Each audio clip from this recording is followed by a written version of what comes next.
to explore that whole realm and Right. intrigued me. But then after medical school, I got involved, of course, in medicine, and then eventually into psychiatry. Right.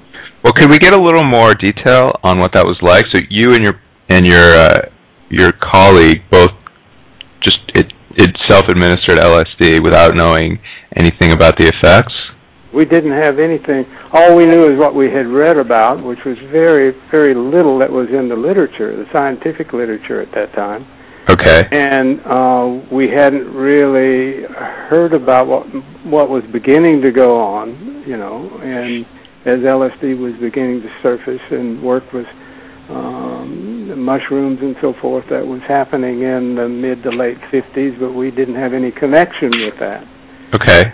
But we'd go up on Saturday afternoons to the medical center, and up in the Department of Psychiatry, nobody was around, and the chief of the department had this beautiful office, and we would sit there and had a big Ampex tape deck, and we would tape our sessions and do blood samples and so this wasn't one event. You did LSD multiple times?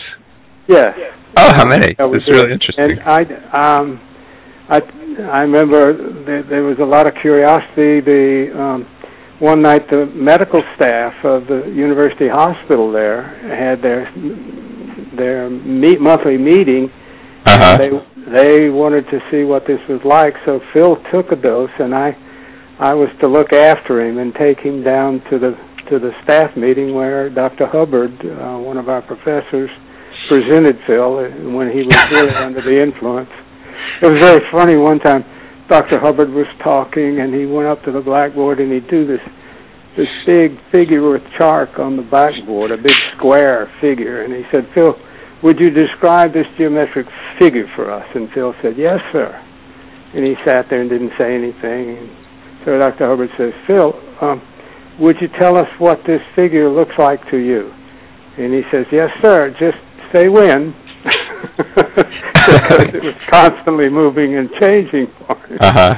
But it was interesting. I took it one time for a demonstration to the senior psychiatry class, and you know, we would go down and sit, and they would talk with us, and we would be having these experiences of altered perceptions and colors and all sorts of things.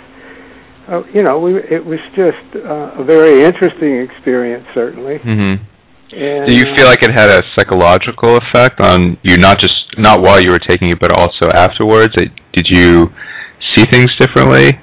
Well, I think so. You know, it's hard to say. We at that time we didn't have any expectations of any particular change, but looking back, I think it may have opened me in some way to that sort of experience. I was, you know, curious about it. I was intrigued. I was drawn to it.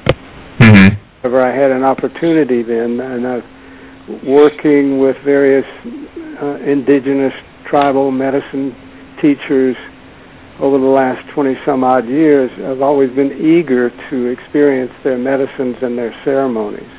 Okay. So these experiments were in 1958, and then I guess it was in the next 5 or 10 years that psychedelic use and research was completely prohibited in this country, right? Yes. Okay, yes. And so then for the next few decades, did you have any experience with it, or was it just sort of in the back of your mind?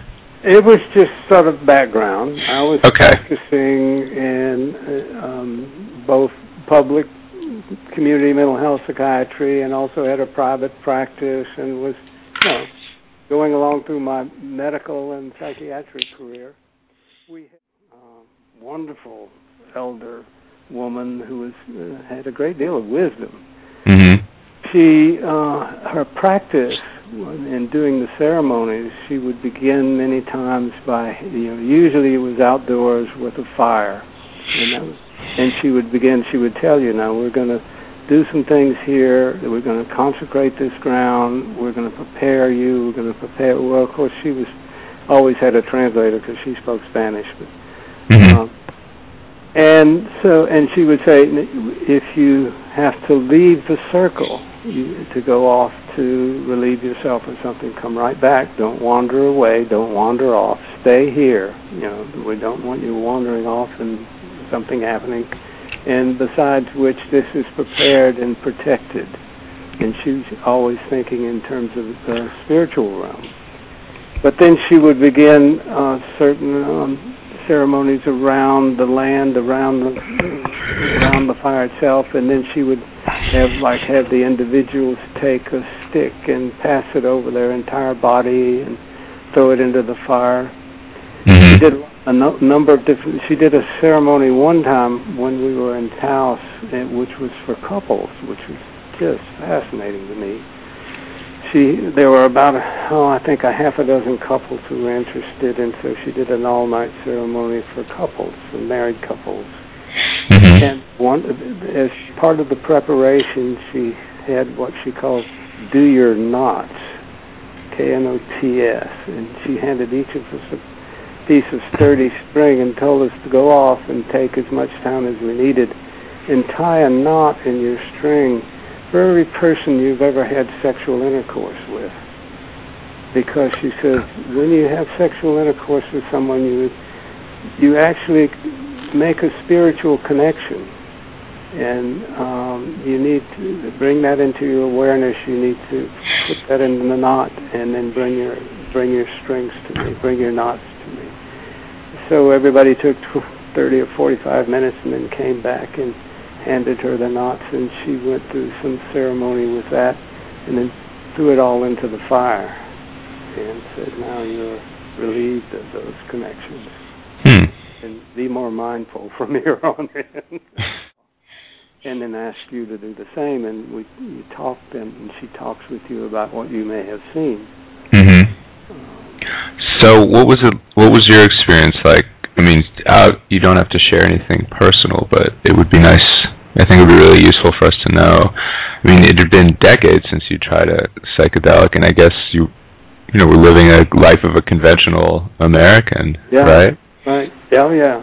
Well, I found myself incredibly energized, and just energized and excited by the experience and the whole thing. This sort of opened a new